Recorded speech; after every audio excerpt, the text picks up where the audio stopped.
wa tadau kullu dhati hamlin hamlaha wa taran nasa sukara wa ma hum bisukara hal ataka hadithul ghashiyah wujuhun yawmaidin khashi'ah 'amilatun nasibah tasla naran hamiyah tusqa min 'ainin aniyah laisa lahum ta'amun illa min dari ila akhiril ayat.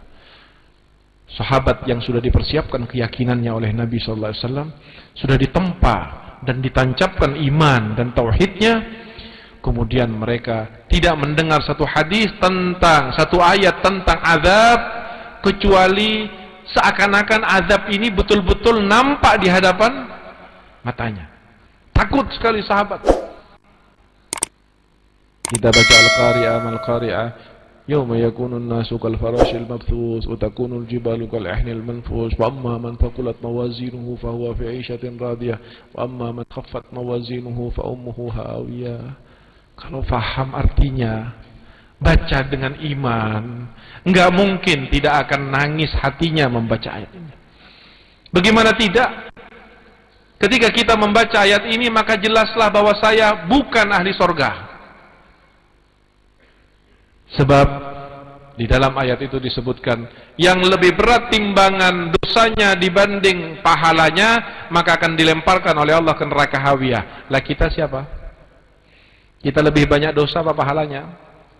Kalau lebih banyak dosanya, firman Allah sudah tertulis rufi'atil aqlam wa jaffatis suhuf, bahwa kita secara tidak langsung ayat ini mengatakan bahwa kamu ahli neraka. Masih bisakah tersenyum saat membaca Al-Qari'ah Mal-Qari'ah? Tidak akan bisa. Jika seandainya ada yang tersenyum, ya berarti dia tidak faham, tidak tahu apa yang dibaca, tidak sinkron antara iman dengan lisannya pada saat membaca Quran tersebut. Ketika Nabi bercerita tentang hari kiamat, sahabat-sahabat yang luar biasa, sahabat-sahabat besar Nabi, depan-depan, biasa, ada nangis, ada yang terisak-isak, ada yang tertunduk, ada yang sudah tidak lagi nafsu apa-apa. Nabi pun sampai ikut menangis bersama dengan mereka.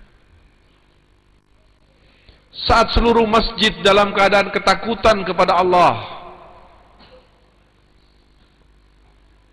karena dahsyatnya apa yang diberitakan oleh Nabi tentang hari kiamat, dari belakang ada yang ngacung. Ya Rasulullah, tanya. Apa kata Rasul? Kiamatnya kapan ya Rasul? Mata sa'ah. Ya Rasulullah, kiamat itu kapan? Ajib. Ini sahabat-sahabat besar pada nangis. Ini orang nggak tahu siapa, sampai sekarang nggak ketahuan siapa orang itu yang bertanya. Saking bahwa dia bukan sahabat penting, bukan jajaran sahabat sabiqunal awwalun, bukan ahli Badar. Kalau ahli Badar pasti tahu dan pasti dikenal. Bukan ahli Baiatur Ridwan, bukan, sahabat biasa. Tapi ingat, sebiasa-biasanya sahabat, karena dia pernah bertemu dengan Nabi, duduk dengan Nabi, baiat dengan Nabi, serendah-rendahnya sahabat Nabi, tidak bisa diungguli kedudukannya di sisi Allah oleh orang alim setinggi apapun dan orang wali sebesar apapun. Ini akidah ahli sunnah wal jamaah. Ya Rasul, kapan kiamatnya? Rasul kaget. Dari mana kita tahu kaget, walaupun redaksi hadisnya tidak ada kagetnya? Dengan pertanyaan Nabi SAW dan konteks cerita daripada sejarah itu tersendiri.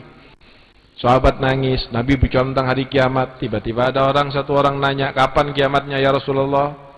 Kayak kiamat seperti seakan-akan satu hal yang kecil. Sampai Rasul bertanya, ma'adat talaha, wahai sahabat, apa yang kamu persiapkan untuk hari kiamat? Ente sudah punya apa kalau bahasa kita? Ente udah sholat seberapa? Ente sudah sedekah sebesar apa? Sampai kayak buru-buru pengen nanya hari kiamat itu ada apa dan siapa ente? Kamu itu siapa? Punya persiapan apa? Apa jawaban sahabat ini? Sahabat ini mengatakan, ma'adattu laha bikathrati salatin wala siyam. Ya Allah, ya Rasul, saya tidak mempersiapkan diri untuk menghadapi hari kiamat dengan banyaknya salat dan banyaknya puasa. Tapi bukan berarti meninggalkan salat. Ingat ya, bukan dengan banyaknya salat. Artinya mungkin salatnya ini standar-standar saja sahabat ini. Salat 5 waktunya berjamaah di masjid, qobliyah ba'diyahnya tidak ditinggalkan. Selain itu ada salat duha misalnya 8 rakaat atau 4 rakaat. Lalu kemudian salat tahajud misalnya 300 atau 400 rakaat, tidak banyak. Hanya standar seperti itu.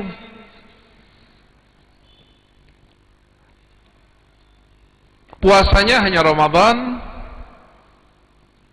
tapi Ramadannya puasa benar, saudara. Lalu tambahannya apa? Ya tambahannya puasa Arafah, puasa Muharram, puasa Senin Kemis, puasa Ayyamul Bid, puasa Ayyamus Sud, itu saja puasanya. Ma'adattu laha bikathrati salatin wala siyam. Kenapa ada kata-kata salat dan siam? Karena tidak ada ibadah yang lebih afdal daripada salat dan puasa. Salat adalah rukunnya Islam. Puasa dikatakan oleh Allah, kalau yang lain haji dapat pahalanya begini, tawaf begini, jihad begini. Kalau puasa, Allah bilang, aku yang akan balas orang itu. Pahalanya seberapa? Aku yang akan tentukan nanti, kata Allah. Jadi dikatakan ini ibadah-ibadah beratnya standar-standar saja. Terus walakinni wa fi riwayah ghaira anni uhibbullaha wa rasulah. Saya enggak punya puasa banyak ya Rasul untuk menghadapi kiamat. Saya enggak punya salat banyak ya Rasul untuk menghadapi hari kiamat. Terus saya hanya cinta kepada Allah dan Rasulnya. Ada sedikit pemahaman yang bisa ditarik dari sekian banyak pemahaman bahwa seandainya Nabi Shallallahu Alaihi Wasallam akan membatalkan pengakuan orang yang mengaku cinta kepada Nabi terkecuali harus sempurna dalam ibadahnya, Nabi akan katakan itu. Nabi akan katakan, kamu jangan ngaku cinta kalau masih belum mengerjakan seluruh sunnahku, belum mengerjakan, jangan ngaku cinta. Tetapi Nabi SAW dalam hal ini seakan-akan mengatakan amalan-amalan itu adalah permasalahan sendiri dan cinta itu adalah sebuah anugerah dari Allah. Terkadang orang yang amalannya biasa di dalam hatinya diberi cinta kepada Allah dan Rasulnya. Terkadang orang yang amalannya luar biasa tidak cinta kepada Allah dan Rasulnya. Kadang-kadang terbukti menikmati untuk menjelaskan dengan berbagai rekayasa, kadang-kadang menikmati untuk menjelaskan bapak ibunya Nabi di neraka. La ilaha illallah. Menikmati untuk menjelaskan dengan rekayasa yang dibuat ada pertanyaan dan sebagainya bahwa kakeknya Nabi, pamannya Nabi kafir masuk neraka. Dan dia tidak tahu, andai Nabi ada, andai Nabi mendengar pengajiannya, maka Nabi akan terganggu perasaannya. Jangankan sampai kepada Nabi, ketika sahabat berbicara tentang Ikrimah, anak daripada Abi Jahal, dibilang itu si Islam, tapi bapaknya musuhnya Allah. Nabi marah, saudara.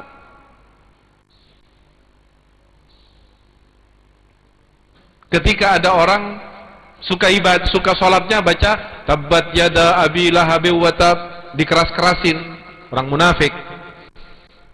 Pengennya ngomong, pengennya memberikan paham, Muhammad, pamanmu tuh Abu Lahab masuk neraka. Itu Nabi SAW mengucapkan hadis, mengucapkan peringatan dengan mengatakan, kenapa sih ada orang-orang suka mengganggu saya? Kenapa sih mereka itu suka menyakiti saya, kata Nabi? Ketahuilah sesungguhnya menyakiti saya adalah menyakiti Allah. Nabi SAW pada saat ditanya, kiamatnya kapan ya Rasul? Apa kamu persiapannya? Saya tidak punya persiapan apa terkecuali cinta kepada Allah dan Rasulnya. Nabi diam. Entah apakah Nabi pada saat itu belum diberi oleh Allah Subhanahu wa taala jawaban sebagai fatwa dalam hadisnya tentang keputusan sesuatu ataukah apa, wallahu alam. Tetapi yang jelas Nabi diam sampai malaikat Jibril datang. Lalu malaikat Jibril mengatakan, sampaikan wahai Nabi Muhammad ke orang tersebut, innama yuhsyarul mar'u ma'aman ahab. Sesungguhnya, pakai adat hasar lagi Ustaz, innama, orang itu nanti akan dibangkitkan di hari kiamat, dikumpulkan, dijajarkan, dibersamakan dengan orang yang dicintai. Konteks hadisnya apa? Orang bertanya tentang hari kiamat, sahabat takut tentang kejadian yang terjadi di hari kiamat. Ada orang nanya tentang kapan hari kiamatnya, kemudian ditanya apa persiapannya, cinta kepada engkau ya Rasulullah. Maka Nabi mengatakan, sesungguhnya orang-orang itu hanya akan dikumpulkan tergantung kecintaannya. Di sini ada satu pemahaman, di antara sekian banyak pemahaman, bahwa seandainya orang yang mengaku cinta kepada Nabi harus orang yang full dalam ketaatannya syariat dan sunnahnya, pasti Nabi tegur. Nabi akan mengatakan jangan. Tapi ternyata tidak diterima oleh Nabi SAW. Orang cinta tetapi pas-pasan amalannya diterima. Dan mudah-mudahan kita termasuk orang pas-pasan tetapi di dalam hati kita ada cinta kepada Sayyidina Muhammad sallallahu alaihi wa alihi wasallam. Demikian hadirin yang dirahmati oleh Allah. Mudah-mudahan pertemuan kita di pagi hari ini dicatat oleh Allah Subhanahu wa taala seiring dengan terbitnya matahari sebagai amalan-amalan soleh, amalan-amalan yang diterima oleh Allah, amalan-amalan yang akan membahagiakan kita pastinya kelak di sisi Allah Subhanahu wa taala. Oleh karena itu, jagalah keikhlasan.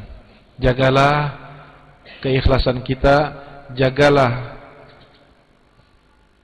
kualitas daripada amalan-amalan kita sehingga kita tidak akan pernah sampai menjadi seperti apa yang Allah katakan di dalam Al-Quran, hal ataka hadithul ghasyiyah wujuhun yawma idin khasyi'ah amilatun, apa amilatun nasibah, orang yang bekerja berkeringat capek tetapi dapatnya sia-sia di sisi Allah Subhanahu wa taala. Dapatnya cuma capeknya saja. Ya Allah saya punya puasa, ya Allah saya punya itikaf, ya Allah saya punya qiyamul lail, ya Allah saya punya haji, punya zakat, punya ini, punya ini. Dia sadar, tahu, ingat, begitu dia minta kepada Allah, dikasih bukunya, dilihat kosong, tidak ada zakat, puasa, qiyamul lail, nggak ada. Yang ada cuma capeknya saja. Ini amilatun nasibah. Kenapa? Karena di dalam dia mengamalkan, dia ingin dipuji orang, dia ingin berbangga kepada yang lain, dia ingin dianggap sebagai orang yang baik dan soleh, dia ingin ini. Ada keinginan-keinginan selain Allah Subhanahu wa ta'ala. Kalau dalam hal duniawi silahkan punya keinginan, tetapi dalam hal ibadah dan ukhrawi jangan kita pernah memiliki keinginan selain ridhonya Allah Subhanahu wa ta'ala. Allahumma ja'al jam'ana hadha jam'an marhumah wa tafarruqana min ba'di tafarruqan ma'suma wa la taj'al fina wa la minna wa la ma'na ya Allah ya Allah ya Allah syaqiyan wa la mahruma bi rahmatika ya arham.